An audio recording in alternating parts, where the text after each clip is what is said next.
Bonjour et bienvenue, et puis réjouissez-vous car tout à l'heure, notre invité d'honneur sera Jean-Jacques Sampé qui prétend modestement à la seule fonction de dessinateur humoristique alors qu'il est également poète, sociologue et moraliste. Voici vos grosses têtes.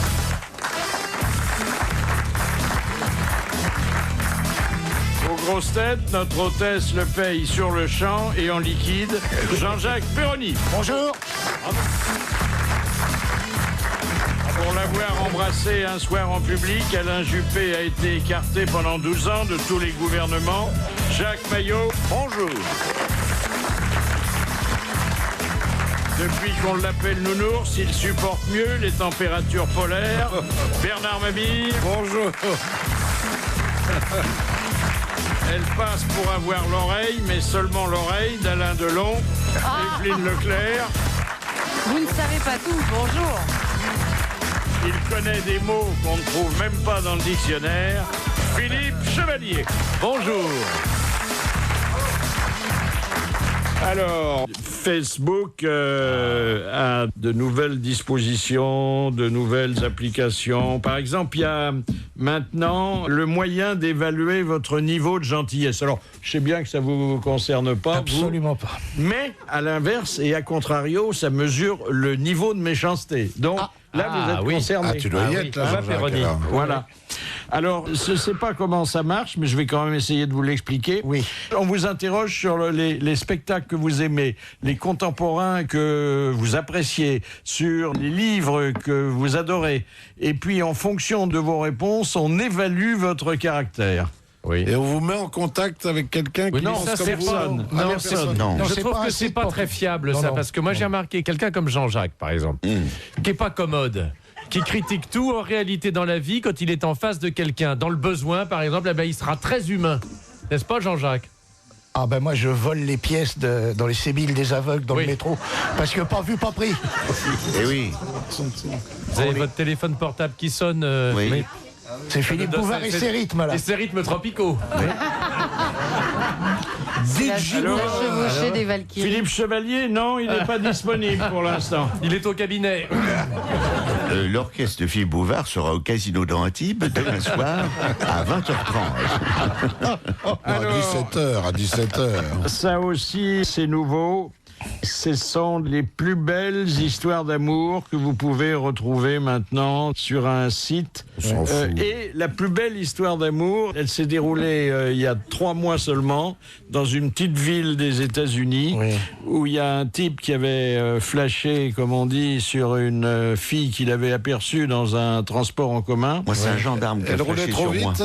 Non, et alors il l'a retrouvé. Il l'a retrouvé par une petite annonce. Alors, il l'a retrouvé, il l'a suivi. À la Il a trace. trouvé son adresse. À partir de son adresse, il a identifié son site et il lui a envoyé 450 000 mails. Il en faut du temps, alors ils se sont connus 20 De ans quoi après. je me mêle? 20 ans après, alors. Non, il était chômeur, il faisait que ça. Et alors, elle a été sensible finalement à sa démarche. On la comprend. Elle a vu qu'il l'aimait. Elle lui répondait, elle qui travaillait dans un bureau, elle lui envoyait 500 mails par jour. Elle ne devait pas foutre grand-chose, la feignasse. Elle lui j'allais vous le dire. il lui a bourré la boîte et puis elle a fait la même chose. Et alors, ils ont conclu. Oui, ils sont emmêlés. Oui, ils ont, enfin, j'en sais rien, je m'en fous.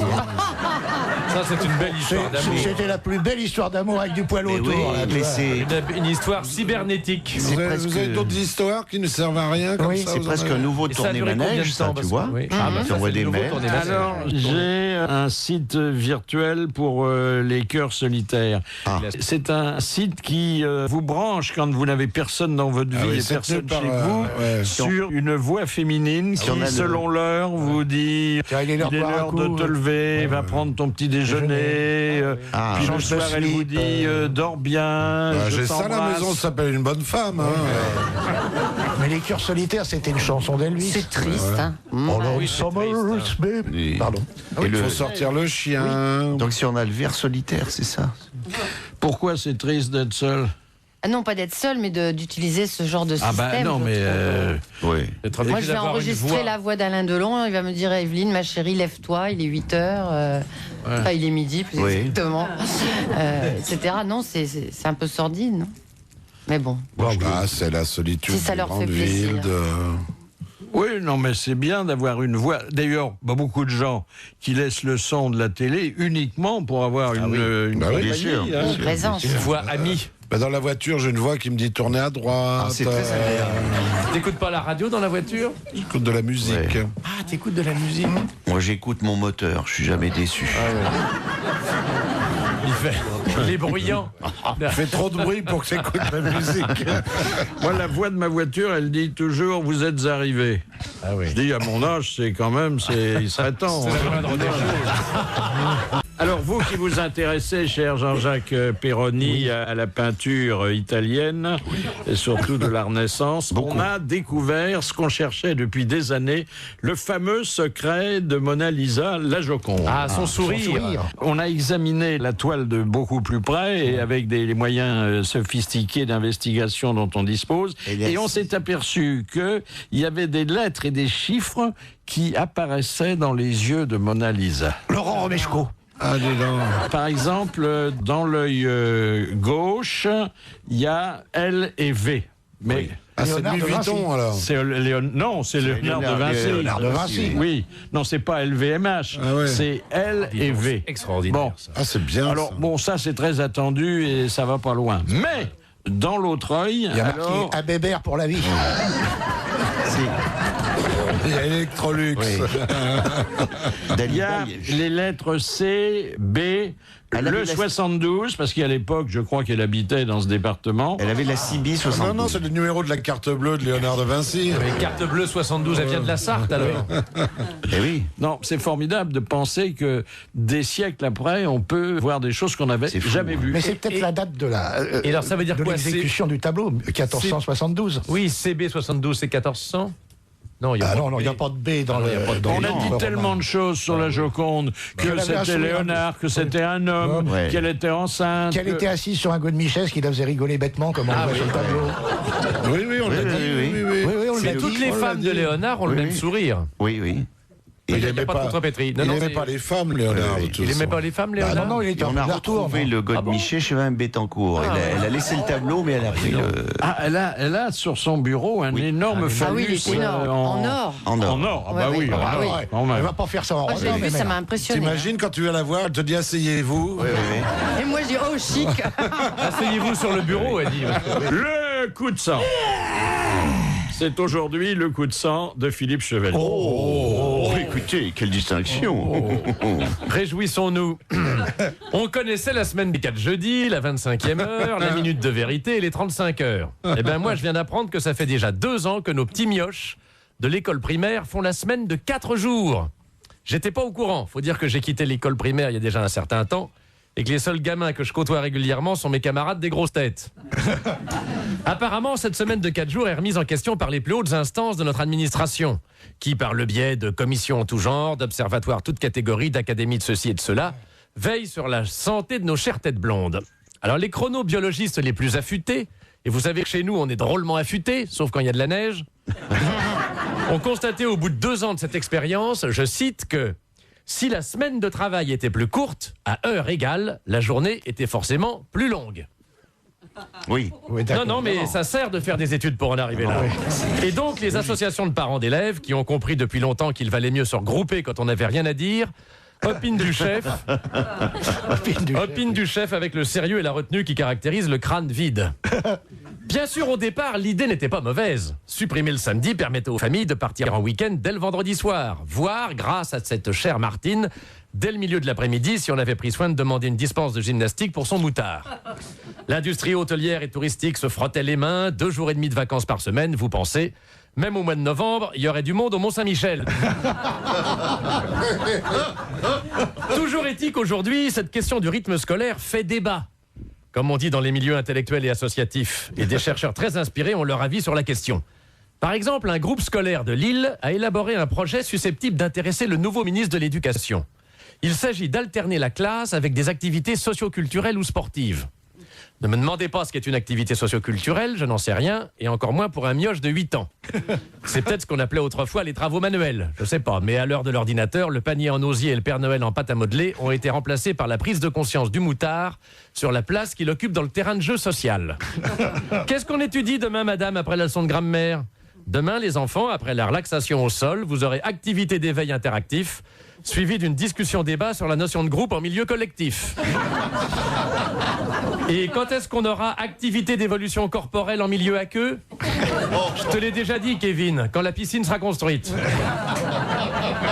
En tout cas, le groupe scolaire suscité, celui de Lille, a des idées bien arrêtées sur la question, et j'en veux pour preuve l'une de ses déclarations, je cite là aussi: « Quand des séquences pédagogiques coûteuses cognitivement succèdent à d'autres qu'ils sont moins, les enfants sont capables d'être vigilants beaucoup plus longtemps qu'on ne le dit. » Voilà, je vous dirai la prochaine fois ce que ça veut dire quand j'aurai la traduction en français.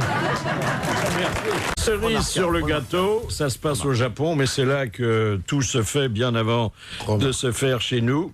Un restaurant où on est entièrement servi par des robots. Je veux dire, il y a un robot qui vient prendre votre commande, c'est le robot maître d'hôtel. Il y a un robot qui vous sert, c'est le commis. Il y a un robot au vestiaire. Il y a au WC un robot qui fait caca pour robot. Non, un pipi robot. Il déroule le papier. Non, il vous la sort, il vous la sort.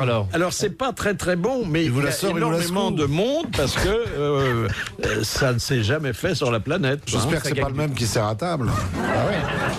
Mais alors, il n'y a pas de réclamation parce qu'on ne peut pas se plaindre contre un robot. Non, c'est assez inhumain. Non, mais on peut s'en tirer facilement. Quand on vous amène l'addition, t'as qu'à demander au robot. Ah, il n'est pas avec moi, mon robot, vous allez le chercher. C'est plus de bord. Et puis une invitée surprise que nous connaissons bien, c'est Réa Hutin, qui est la présidente de l'association 30 millions d'amis. Donc vous voyez de quoi il va être question. Il va être question de nos animaux de compagnie. Ben non. De chien. Et d'une nouvelle mesure que les Italiens viennent de prendre. Bonjour Réa Hutin. Bonjour Philippe. Alors, la ministre du Tourisme italien a signé une ordonnance autorisant la présence dans tous les lieux et bureaux publics, transports en commun, restaurants, hôtels, magasins et maisons de repos des animaux de compagnie. Qu'est-ce que vous en pensez? Je trouve ça formidable et je n'entends pas vos loups hurler parce qu'elle est magnifique. C'est une ex-Italie. Ex-Berlusconi. C'est une mannequin et elle est très belle. Oui, c'est vrai qu'elle est belle parce que elle a du chien. Elle a été choisie par Berlusconi. Et il a prise parce que avant de s'occuper des chiens et des chats, elle avait vu le loup. Oui, mais là, elle aime les animaux. Et c'est vrai mais attendez, est-ce que c'est pas péché par anthropomorphisme, et ça serait pas la première fois, que de considérer que les chiens et les chats qui sont près de nous peuvent trouver du plaisir à aller dans des endroits comme ceux que j'ai énumérés? Écoutez, pour le moment, on s'occupe de la sécurité sociale, de la poste, etc., où nous aussi, on devrait pouvoir aller avec nos chiens, parce que c'est tout à fait sensé ce qu'elle demande. Je ne vois pas en quoi ça peut gêner les gens qu'on fasse la queue à la sécurité sociale ou à la poste. Avec il vaut mieux faire la queue avec un chien qui la remue, hein. Et ensuite, sachez que, Philippe, vous savez très bien maintenant qu'on a prouvé que l'animal déstresse fait baisser la tension artérielle, et je trouve que ça devrait même être prescrit pour aller aux impôts. On devrait pouvoir aller aux impôts avec son chien pour être déstressé quand même. Je crois que déjà en Belgique, il est autorisé d'emmener son chien à l'église. Mais oui, parce que ce sont des oies c'est interdit chez nous. Ça dépend des curés. Vous savez, il y a des messes pour les animaux aussi, mais quand même, il faut quand même vivre avec son temps. Quand on a un chien et avec le temps qu'il fait, on ne va pas le laisser à la porte, surtout que ce sont des lieux publics, ce sont des endroits qui nous appartiennent. Et pour un chien sacerdoce. Par contre, pour les chiens à l'église, il ne faut pas leur donner d'hostie parce que ça leur donne les yeux blancs.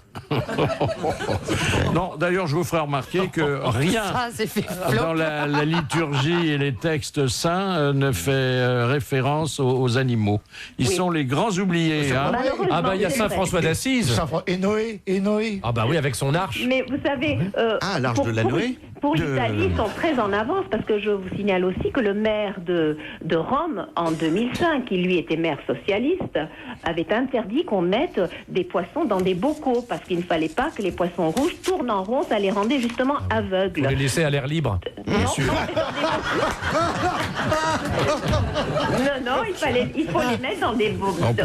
Il faut les élever au carré. Des aquariums carrés. Des aquariums carrés ou rectangulaires. Et donc nos amis italiens se préoccupent vraiment du bien-être des animaux, peut-être parce que c'est bientôt les élections et que c'est vrai qu'on peut faire passer des choses justement. Berlusconi met pas son poisson n'importe où, d'après ce que j'ai compris. Ah non? Mais dans les églises, il y a déjà des animaux.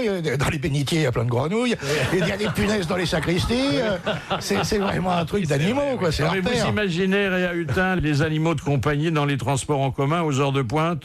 Mais justement, moi, ça fait 10 ans, 20 ans que je demande à la RATP de les accepter aux heures creuses. Pourquoi voulez-vous qu'on se déplace Mais en même aux heures de pointe, moi j'ai acheté un pitbull, je serais peinard. Et pour les besoins des animaux, comment on fait alors? Vous savez que c'est que à Paris. Que vous alliez dans d'autres villes en France, on accepte les animaux et dans d'autres pays. Donc c'est vraiment très parisien. Et vraiment, qu'est-ce que ça peut gêner de prendre un animal aux heures creuses pour l'emmener se promener au bois ou pour aller à Maison Alfort pour le faire soigner gratuitement à l'école vétérinaire. Donc ça, c'est des choses qu'il faut quand même envisager. On est 52% de personnes à avoir des animaux. On nous dit que la voiture pollue, alors prenons les transports en commun avec nos chiens. Ça fait moins de crottes de chien. Dans les restaurants, c'est un peu dégueulasse quand même. Hein. Mais pourquoi c'est plus dégueulasse qu'autre chose? Oh bah écoutez, que les cafards qu'on y trouve parfois sous la table. Je sais pas où vous allez manger, mais qu'on trouve dans la cuisine. Moi j'aime bien le cafard. Il y a des petites souris parfois dans les restaurants. Vous savez, nos chiens vivent avec nous. Ils sont comme nous. On les lave. Ils vivent dans un appartement ou chez eux, sur notre canapé. Donc je ne vois pas en quoi ils peuvent être plus sales en allant au restaurant. Ils sont toujours très bien élevés en plus. Ah oui, ils se lèchent des trucs. Mais non, mais un chien, ça que nous, on n'aimerait pas lécher. Non, mais un chien n'a pas besoin de faire pipi toutes les 2 minutes. Un chien reste toute la nuit sans faire ses besoins. Donc il peut quand même passer 2 heures. Non, mais un chien au restaurant, c'est très agréable. Mais une femme, alors là, il faut se poser la question. Hein. C'est moins. Surtout que le chien, on peut emporter sa pâtée ou avoir quelque chose. Oui, le doggy bag qu'on ramène d'ailleurs pour nous la plupart du temps. Parce que c'est bon. Tu commandes un hot dog. Voilà. Merci Réa Hutin. Une porte ouverte sur une jolie mesure en faveur de nos chers animaux de compagnie. Mais bien sûr, mais c'est normal de penser à ça. Moi, j'adore les bêtes, surtout en sauce. Ah oui. Jusqu'à 18h, les grosses têtes et Philippe Bouvard. Et on fait l'appel histoire de rappeler à ceux qui viennent seulement de nous rejoindre que l'équipe des grosses têtes est aujourd'hui composée par Jacques Maillot. Présent. Par Bernard Mabille. Présent. Par Jean-Jacques Perroni. Présent. Par Evelyne Leclerc. Présente. Et par Philippe Chevalier. Présent. Et puis, il y a un invité d'honneur dont la présence nous réjouit beaucoup parce que il n'est pas prodigue de ses apparitions en public et que nous lui reconnaissons un énorme talent. Il publie un irrésistible album sur l'amour et sur nos malaises existentiels. C'est Sampé.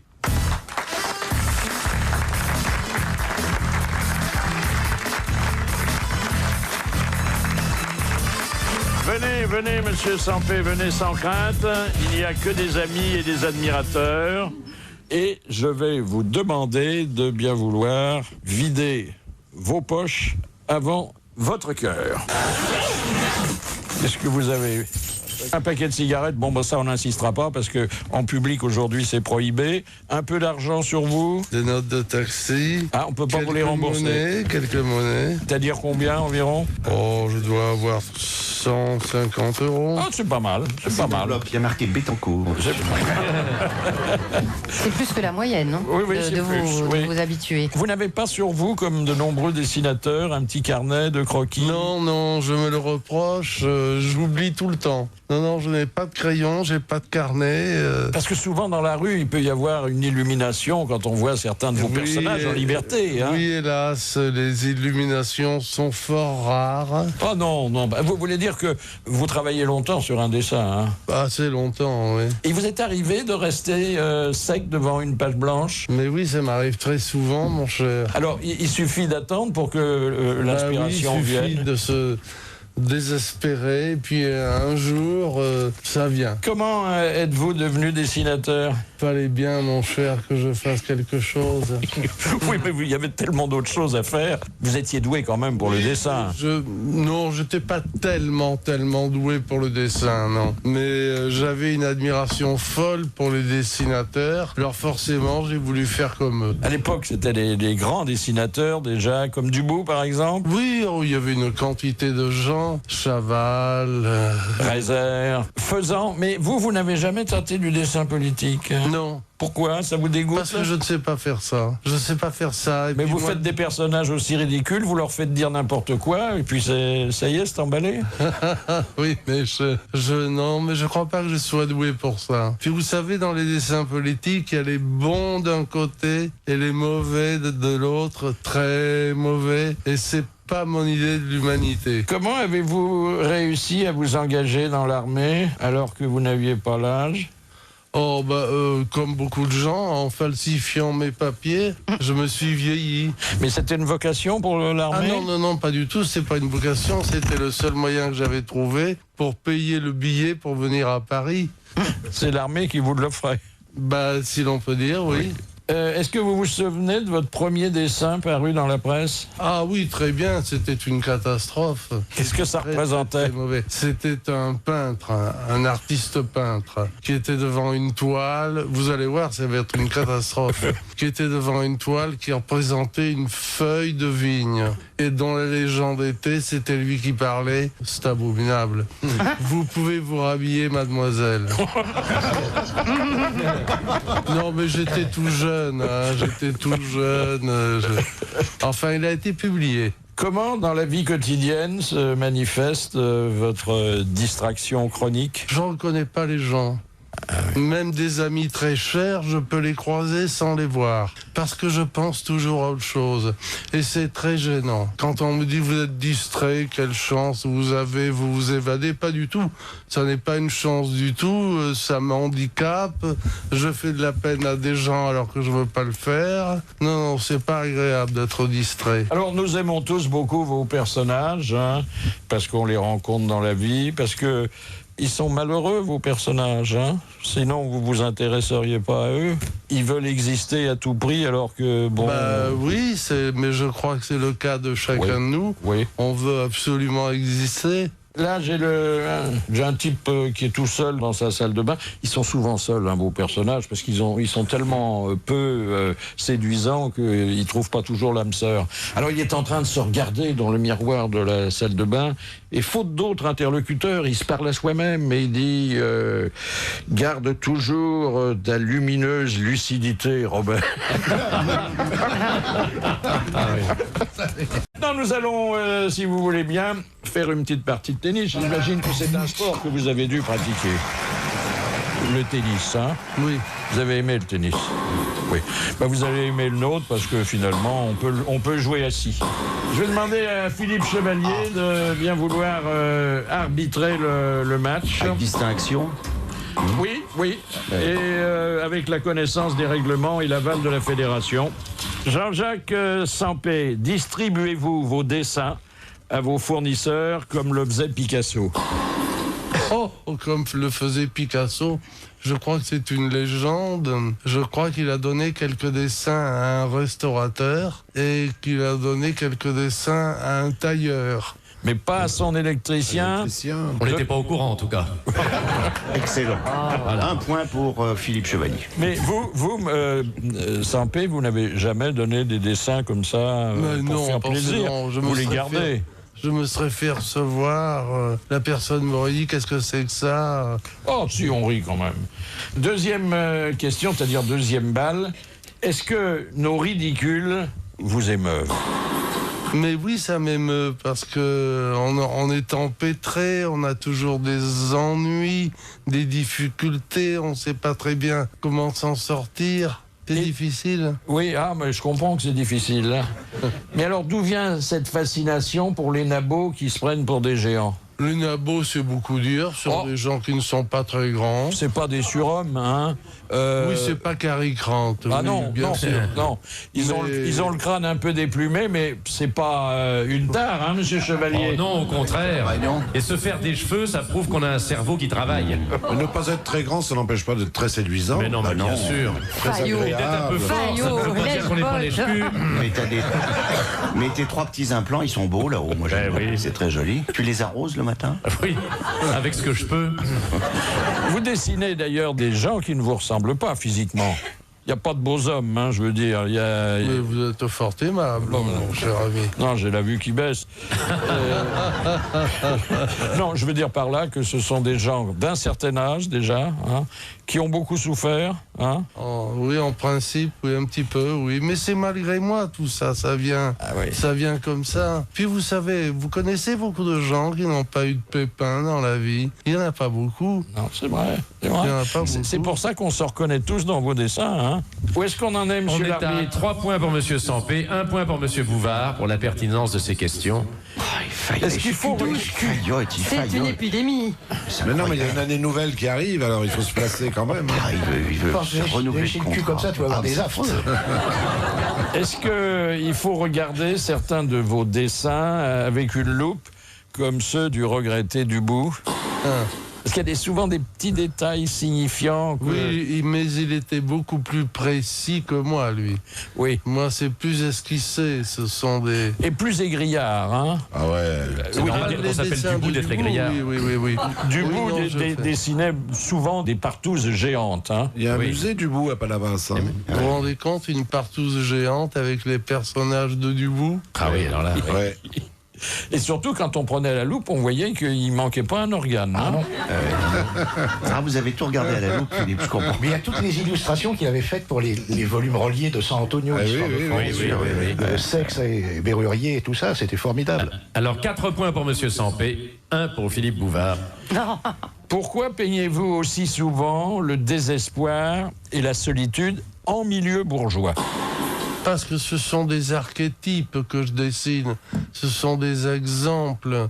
Alors donc c'est une classe moyenne à qui il arrive des avatars qui eux ne sont pas moyens, qui sont trop grands pour eux. Voilà. Mais c'est souvent dans un milieu cossu que... Oui, de façon à ce que leur souci matériel n'écrase pas leurs difficultés existentielles. Ils sont malheureux alors qu'ils ont tout pour être heureux. C'est souvent comme ça. Oui, c'est ça, oui. Très jolie formule. 5 points pour monsieur Sampé. Regardez la pauvre Madame Bettencourt. Oui, elle a des soucis existentiels aussi. Tu prends Les cossus, c'est cocu avec une cédille, non? Oui. Bien. Est-ce que vous peignez en secret des tableaux que personne ne voit? Parce que Dubout, quand il a disparu, on s'est aperçu qu'il avait une vraie galerie. Oui, non, pas moi. Et il vivait pas avec Chantal Goya? Dubout? Mon pauvre Bernard, s'il te plaît. J'ai de jolis Bravo. dessins sous les yeux. J'ai d'ailleurs été obligé de mutiler ce superbe album pour vous en parler. Alors, il y a 2 types aussi minables l'un que l'autre qui sont assis dans un confortable salon. Le moral, comme toujours dans vos dessins, n'est pas au rendez-vous. Il y en a un qui dit à l'autre « Quand je suis déprimé, les raisons pour lesquelles je suis déprimé sont profondes, essentielles, fondamentales. Il m'arrive d'être heureux, bien sûr, mais les raisons pour lesquelles je suis heureux sont si futiles, si ténues, que ça me déprime. » Ah oui. Ah, on a fait le tour, hein, là. Mais c'est assez juste ce que... Mais oui. Eh bien, on est à 6 points pour monsieur Sampé. On comprend que vos bonshommes soient pas très heureux. D'abord, ils ont rarement une femme à côté d'eux, hein. De temps en temps, il y a une petite dame, quand même. Une petite dame. Ce serait plutôt ça le bonheur. Il y a un petit poids yaourt à côté. Qui est à peu près la même que le bonhomme, mais avec des cheveux un peu à la Sheila, pour montrer un peu comme Madame de Fontenay sous le chapeau, quoi. Oui. 2-3 touffes, vous voyez. Là, on voit un type qui reçoit alors quelqu'un qui est plus jeune. Alors, il a les cheveux longs, une petite barbiche, et il prend en main l'éducation de son jeune visiteur. Il lui dit « On fait un grand pas dans la vie le jour où l'on comprend que l'important n'est pas d'être aimé, mais d'aimer. Ainsi, moi, j'aime la blanquette. » Pourquoi, Jean-Jacques Sampé, préférez-vous dessiner New York plutôt que Paris? Je suis très attiré par New York, mais pour les couleurs. Il y a plein de couleurs à New York, une quantité de couleurs. Des gens de couleurs ou des couleurs Non, mais vraiment, il y a un mur jaune, à côté il y a une petite maison rouge, c'est éclatant de couleurs. Des taxis orange. Oui, mais ici c'est bleu clair, c'est bleu gris, c'est doux. Là-bas, c'est pas... Ça claque mieux. Ah, ça m'enchante. Hein. Ah bah Broadway, c'est ça, c'est formidable. On est à 8 points pour Monsieur Sampé, 2 pour Philippe Bouvard. Un match quand même qui nous tient en haleine. Oui. Et bien sûr. Est-ce qu'il faut dessiner différemment pour le public américain que pour le public français? Ah bah oui, il faut représenter des choses différentes. C'est-à-dire que une simple poignée de fenêtre est complètement différente à Paris qu'à New York. Et si vous dessinez pour un magazine américain une poignée de fenêtres françaises, les gens vont croire qu'il y a une signification dans ce dessin-là, alors qu'il n'y en a pas. Oui, mais enfin, l'humour, la vision de la vie et de l'humanité...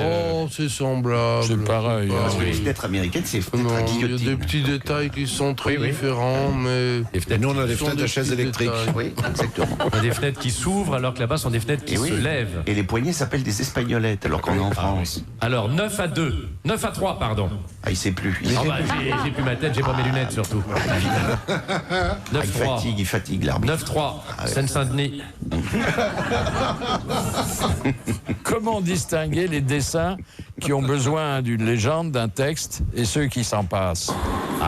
Oh, je vais vous répondre d'une façon tellement fine que j'en suis aise d'avance. Eh bien, c'est qu'on va pas comprendre. Ceux qui ont besoin d'une légende, j'en mets une. Et ceux qui n'ont pas besoin de légende, je n'en mets pas. Je dois dire que votre question est tellement sibylline que je ne vois pas comment donner une autre réponse. Et oui. Bon, question idiote, réponse intelligente. Nécessité fait loi. Alors, 11-4. Alors, il y a quand même un dessin politique, mais sans qu'il soit question de quelqu'un précisément ou d'un parti. C'est une énorme réunion politique. La preuve, c'est qu'elle occupe 2 pages dans l'album. Et il y a des milliers, des dizaines de milliers de gens. Et au milieu, il y a un podium éclairé. Et il y a un orateur qui est derrière le micro et qui dit... Alors, ça doit être un aparté. Et pour cause, il dit... Je ne sais vraiment pas comment leur expliquer que les micros ne marchent pas. Il y a 1 million de personnes sur la place et à qui il ne peut pas l'expliquer, bien sûr, puisqu'il n'y a pas de micro. Hein. Oh, et puis ça se passe au cinéma. Alors, c'est une belle salle de cinéma, énorme. Le Rex. Et sur l'écran, il y a ce qui m'a semblé être un documentaire sur le désert. Philippe Bouvard, c'est pas une salle de cinéma, c'est une salle de théâtre. C'est une salle de théâtre. Bon. Voilà. Oh, bah oui, alors, c'est la même veine comique, puisque la scène représente une île pratiquement déserte où il y a juste un personnage sous un palmier. Et la salle est déserte aussi. Il n'y a pas un spectateur dedans. Ça, c'est cruel. Ça se passe un vendredi. Oui. Bravo. Bravo, monsieur Mabille. On est à 13 points pour Jean-Jacques Sampé, 5 points pour Philippe Bouvard. Ça avance, et puis, toujours le spectacle. Alors, ça, c'est le hall qui mène au bureau d'un grand impresario. Il est tapissé d'affiches de spectacle. Et il y a deux bonshommes qui attendent l'impresario. Et qui sont tous les deux des illusionnistes. Ils sont assis l'un à côté de l'autre. La porte s'ouvre et l'impresario s'adresse aux 2 candidats à un emploi. Il est dit, j'engage le premier qui aura fait disparaître l'autre. Ah oui.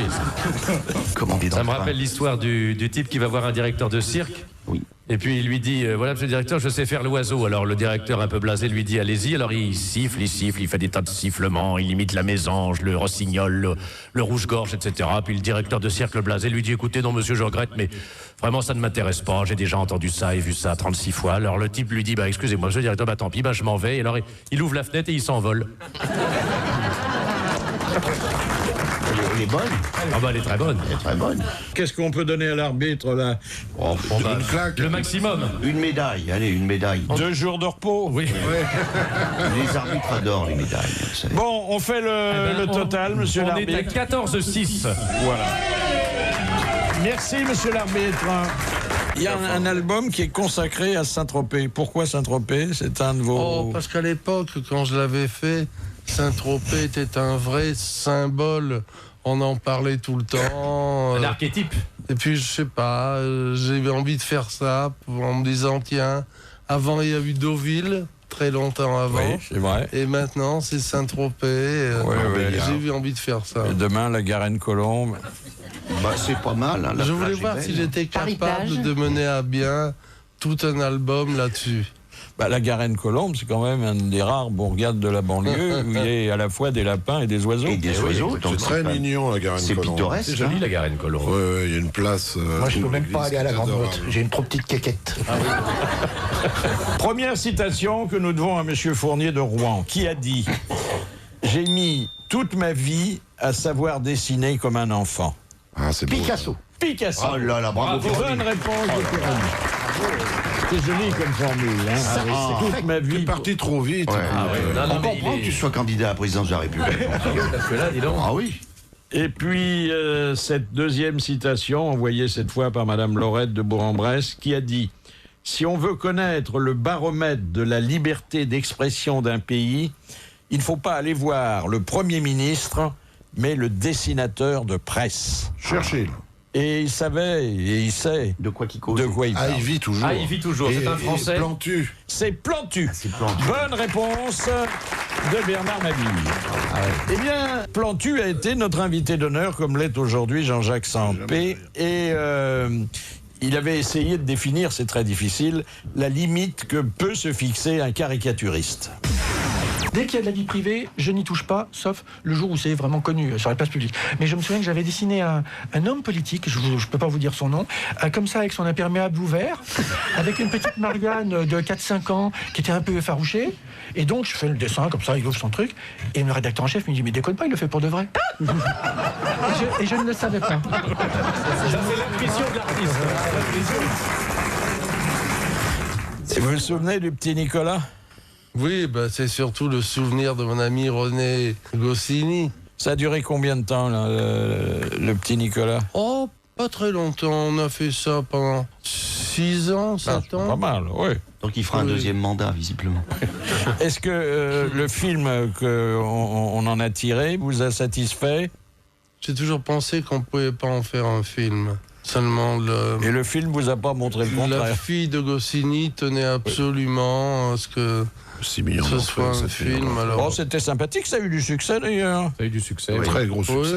Il y avait le couple des parents, là, qui était... Oui, qui était bien. Écoutez, je Je m'en sens rends n'est pas compte. emballé. Hein. Non, puis il y a le dessin animé qui passe, vous savez, là, en 3D, soi-disant. Enfin, je trouve pas ça terrible, honnêtement. Ah, il y a le petit Nicolas en 3D. Ouais. Ah oui. Ça doit pas faire grand, hein. Question de Monsieur Scran. Dans quel journal sont nés les pieds nickelés ? C'est Pilote, pendant, alors. je Le crois que hérisson. c'est un peu avant la guerre de 14. Oui. Le petit quelque chose. Le hérisson. Non. Jacques Les patents. L'épattant. Ah, l'épattant. Bonne réponse de Sampé, c'était l'épattant. Ah, l'épatant. Attends, oui. Alors, vous vous souvenez du nom des pieds Oui, nickelés ? il y a Croquignol, Filochard et Ribouldingue. Ribouldingue, Filochard. Et oui. Croquignol, Ribouldingue et Filochard. Aujourd'hui, c'est Bérou, Joly et...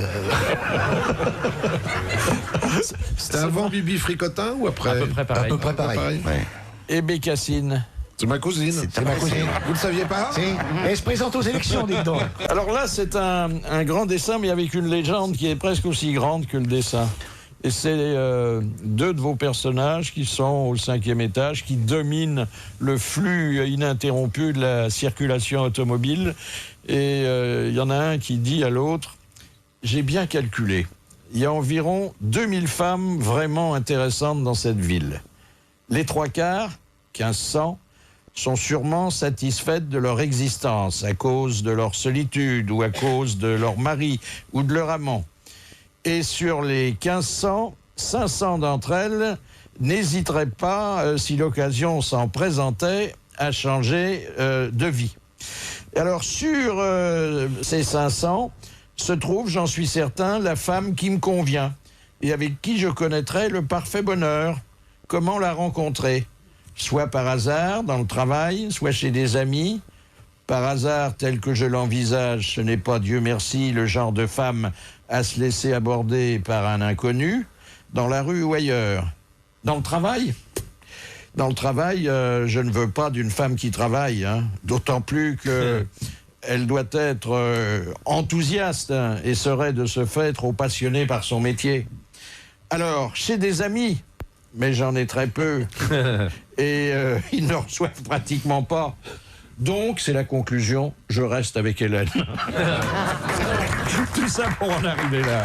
C'est pas mal, hein? Non, mais c'est presque une pièce de théâtre, hein? C'est pas si mal que ça, après tout, hein? Ben non, mais on est au moins deux à aimer, hein? Ah non, on est plus. Non, beaucoup plus. Question de Madame Léger de Reims. En 1770, sur commande d'un mécène, qui a exécuté une série de 57 dessins destinés à illustrer les contes érotiques de Jean de La Fontaine. Doré? Monet? Ah non, Monet. Doré c'est après, oui. Ah ben non. J'en sais rien, moi. Mais non, mais on me pose la question, mais il est mal poli en plus. Quand on ne sait pas, on dit rien. Ah bon. Regarde-moi, je sais pas, je dis rien. Il était connu pour autre chose, ce peintre, ce dessinateur? C'était un vrai peintre qui avait laissé des toiles déjà un peu folichonnes. Toulouse-Lautrec, oui. Toulouse-Lautrec? Non, en 1770, Fragonard.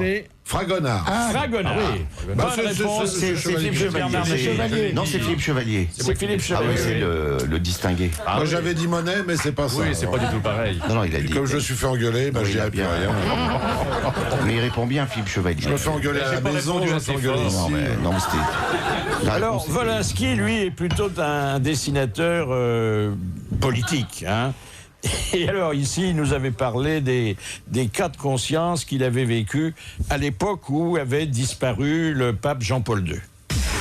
J'ai pas fait de très très bons dessins, bien qu'on m'ait félicité pour le dessin que j'ai fait dans Match. J'avais 1 heure pour le faire. C'est la première fois. Alors, on me téléphone, j'étais à la gare de Freinet, au téléphone de Match, on me dit il faut le dessin pour 13 heures. Il était 11h30. Alors qu'est-ce que j'ai fait? J'ai fait une fenêtre. Et une main. Voilà. C'est le pape qui fait ciao. Ah, on m'a dit, on m'a félicité. c'est vrai, c'est super idée. Je trouve pas que ce soit une idée grandiose, mais enfin, ça a marché. Et puis après, il y a eu Régnier. Ah oui. Eh ben, j'ai fait un rocher. C'est ça mon métier. Il faut trouver un symbole, simple, que tout le monde comprenne. Est-ce qu'il y a des dessins que les gens ne comprennent pas? Ils sont un peu plus complexes. Oui, ça Il y a des crétins, hein, Oui, c'est sûr. Puis il y a aussi, ça arrive. il y a les notices de mode d'emploi pour monter des étagères chez Ikea, on comprend jamais le dessin. Ça, c'est incompréhensible. Ça, c'est très, très Vous avez difficile. déjà monté des étagères, vous, Philippe?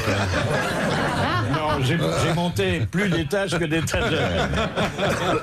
On nous a dit que vous étiez un très bon monteur.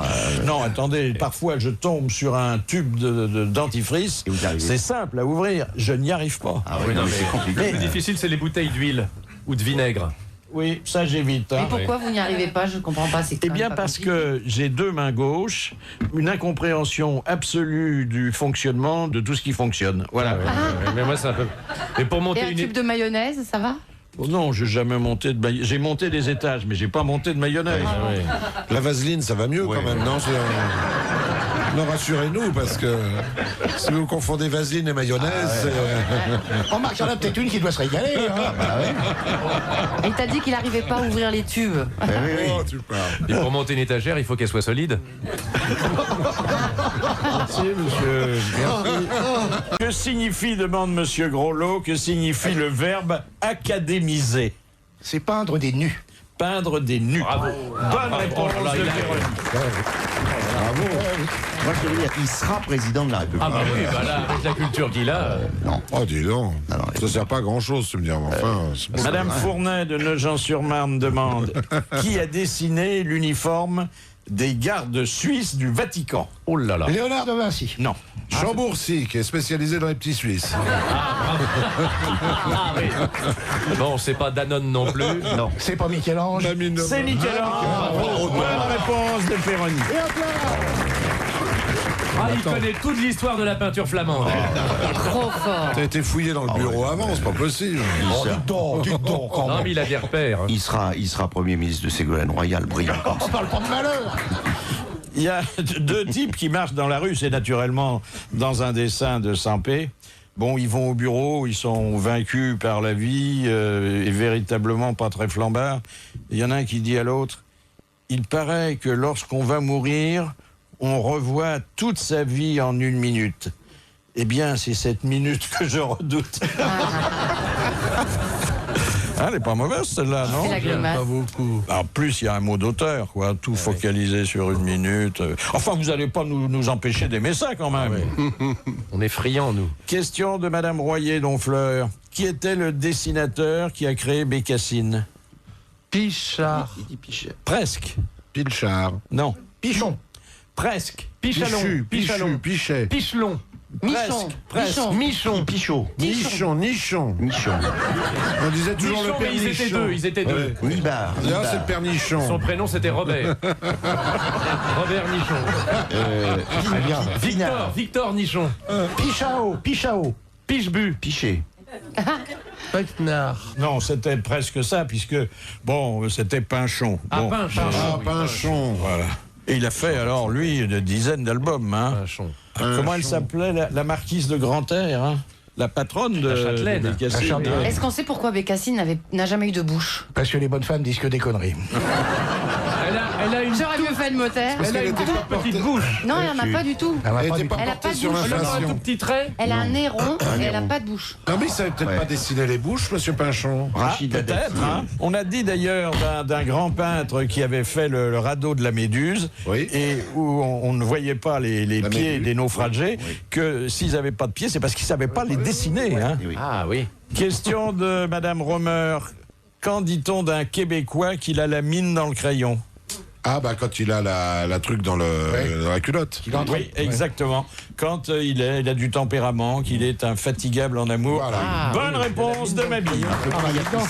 C'est là où on voit Bernard, il s'y connaît mieux en quéquette qu'en peinture. En peinture, oui. Je m'en sers plus souvent. Ça dépend du L'amour et la pinceau. peinture, c'est pas Oui. tout à fait le même pinceau. Hein. Remarque, je me tape des croûtes. Hein. J'ai découpé le dessin que Sampé a publié dans Match cette semaine. C'est dans un hôtel particulier, grand genre. Hein. Ils sont tous en train de banqueter en tenue de soirée Dessert. sur la mezzanine. Il y a la soubrette, tablier blanc, qui est en train de monter un plat. Et puis le maître de maison qui porte un toast et qui dit allez, soyons simples, on est entre nous. Que ceux qui étaient sur les barricades en mai 68 lèvent le doigt. Tout ce qui reste de mai 68, Tellement ça. Oui. près d'un demi-siècle après. Hein. Bah oui. Des gens qui bambochent en tenue de soirée. Vous avez connu Pilote? Oui. Bah oui. Le petit Nicolas. Le petit Nicolas, c'était dans Pilote. Pilote, matin, quel journal. Ah Ah oui. oui, matin qu'il oui. Albert Uderzo nous avait raconté ici l'atmosphère très potache qui régnait dans cette rédaction. J'avais mon ami Farlier qui s'amusait d'un rien. Et alors, quand on travaillait évidemment dans le même studio, et quand il m'arrivait de m'échapper un instant, vite il se dépêchait et il crayonnait des trucs. Vous voulez dire qu'il rajoutait des... Il rajoutait des choses, justement, que la morale réprouve. Et il fallait que je fasse attention parce que si jamais ça Ça serait parti à l'imprimerie. Ça serait parti à l'imprimerie.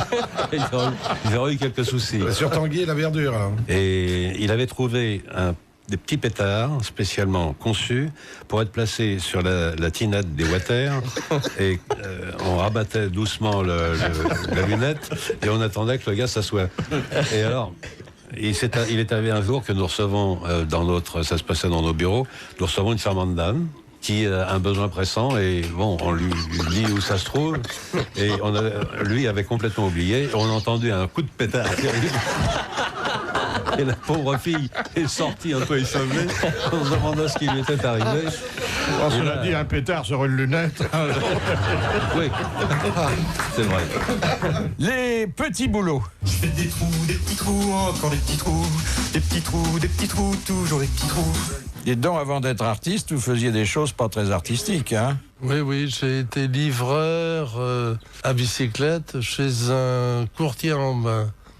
Je mettais les petits échantillons de vin dans la sacoche et je courais Bordeaux et il pleuvait beaucoup. Je courais Bordeaux pour apporter les échantillons de vin chez les négociants. Et le dentifrice en poudre, ça marchait bien?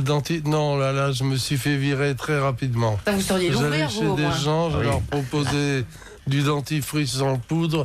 Vous imaginez comme vous êtes accueillis dans ces cas-là. Le premier baiser. Avec ou sans dentifrice? Non, nous étions tout jeunes, je crois que j'avais 12 ans. Et la jeune fille aussi. C'était une jeune Parisienne qui avait un accent que je trouvais délicieux et qui me serrait très fort la main. Et nous étions donc effectivement très jeunes. Et un jour, nos lèvres se sont jointes. Ça a été mon premier baiser. Vous vous souvenez de son prénom? Non, je ne me rappelle pas son prénom. C'est monstrueux, mais... Non, on oublie ça. On oublie, oui. Oh, non. Vous vous souvenez, vous, du prénom de la première? Non, pas vraiment. C'était pas Robert? Moi, je me souviens. Oui. Ou Gaston, moi je me rappelle. On s'en souvient forcément du premier baiser. Moi je sais qu'il était chauffeur Elle routier, s'appelait mais bon. Françoise, moi je me souviens bien. Elle m'avait donné rendez-vous, elle n'est pas venue, j'étais le premier baiser. Ah, oui.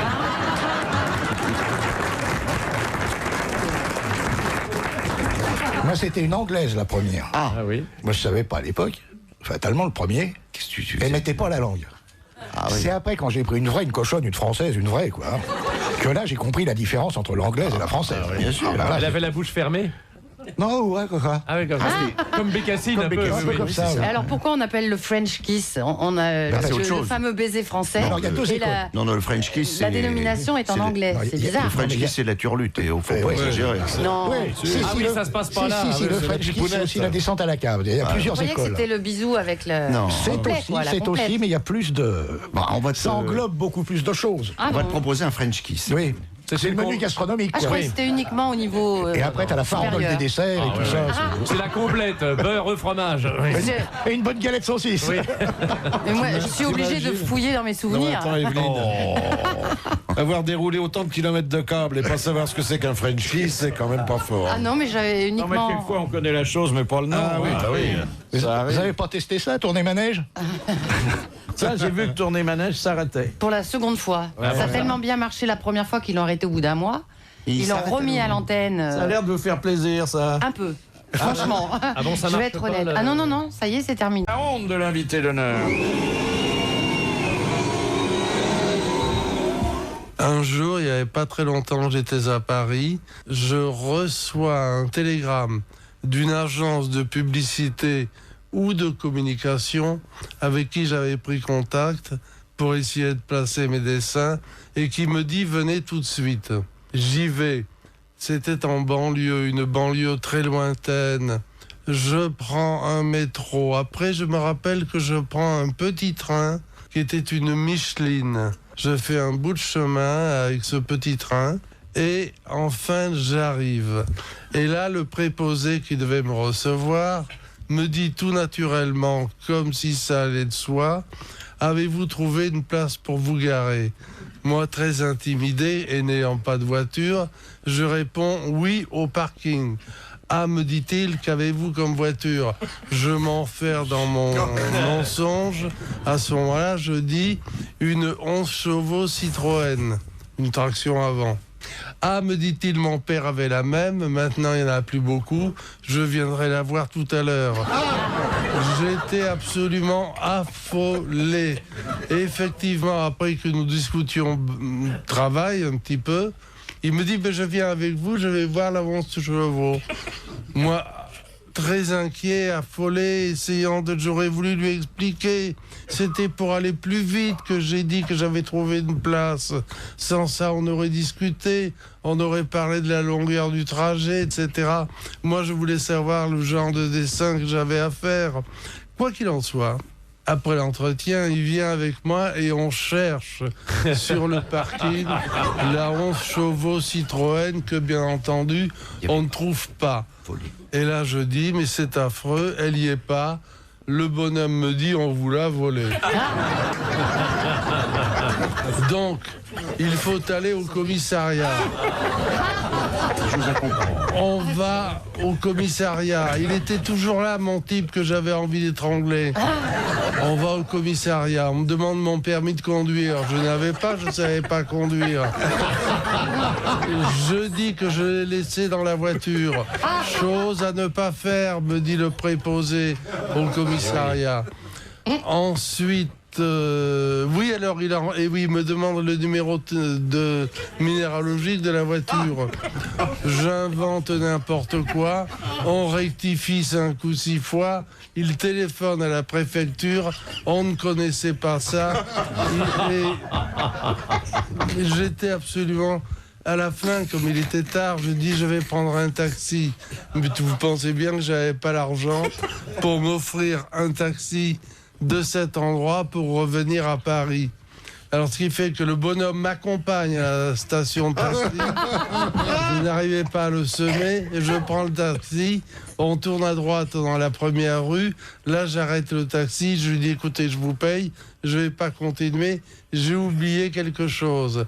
Ah, me dit le brave homme de taxi, je vais vous ramener. Non, c'est pas la peine, c'est pas la peine. Je vais y aller, ça me fera prendre l'air, etc. Et sur le chemin du retour, je retombe sur mon type, qui lui allait regagner son bureau, mais il avait pris un autre chemin. Lequel bonhomme me dit, écoutez, je vais pas vous laisser comme ça. Qu'est-ce que vous avez fait avec votre taxi? Je ne pouvais pas lui dire là. On va en prendre un autre. Je vous accompagne. De plus en plus affolé, je transpirais, je ne savais plus quoi faire. Et j'ai repris un taxi. Je l'ai fait rouler un certain temps. Je lui ai demandé d'arrêter. J'ai payé une somme qui m'a paru énorme. Et je suis rentré à pied à Paris. Il y avait une 30aine de kilomètres au moins. Oui, mais ça, à l'époque. Et quand je suis revenu dans cette agence de publicité, quand j'ai téléphoné d'un tabac au bonhomme, je lui ai bien précisé que cette fois-ci, je ne venais pas en voiture, qu'elle avait eu que... Quand je l'avais retrouvée, parce qu'on l'avait retrouvée, on me l'avait volée, mais on l'avait retrouvée, elle avait des avaries, que je l'avais donnée à un garage spécialisé pour la réparer.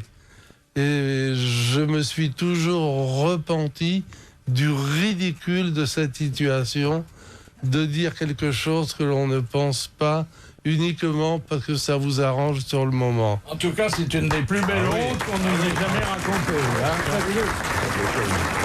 La dernière citation émane de M. Mozat de Saint-Jean-Pied-de-Port, qui a dit « Si vous voulez plaire à une femme, dites-lui des choses que vous n'aimeriez pas qu'un homme dise à la vôtre. » Sacha Guitry? Non. C'est pas loin. Si. Dites-lui des choses. C'est vivant? Non, c'est un grand auteur français, mais aujourd'hui, personne ne s'en soucie. Anatole France? Oui, c'est Anatole France. Bonne réponse. C'est vrai? Collégienne. Oui, oh oui, il est mort depuis un bon moment. Ah oui. Mais enfin, il faudrait être là, il faudrait déjà se retour. Alors, Oui, racontez, Philippe Chevalier, la belle histoire de Monsieur François de Rennes. On va se régaler. On va se régaler parce que c'est une blague à accent. Ah, bon, ça va être rigolo. Et je fais très bien l'accent chinois. Ah ouais, c'est pas Un gagné. célèbre dissident chinois demande l'asile politique en France. À son arrivée à Roissy, une meute de reporters l'attend. Pourriez-vous nous parler des difficultés de la vie quotidienne en Chine? À vrai dire, honorable journaliste, on ne peut pas se plaindre. Ah, mais qu'en est-il? Oui. C'est un Chinois un peu belge, oui. Qu'en est-il de la liberté de parole et d'opinion? On ne peut pas se plaindre. Et le respect des droits de l'homme? On ne peut pas se plaindre non plus. Mais alors, dit un journaliste, pourquoi demandez-vous l'asile politique chez nous? Parce qu'en France, on peut se plaindre.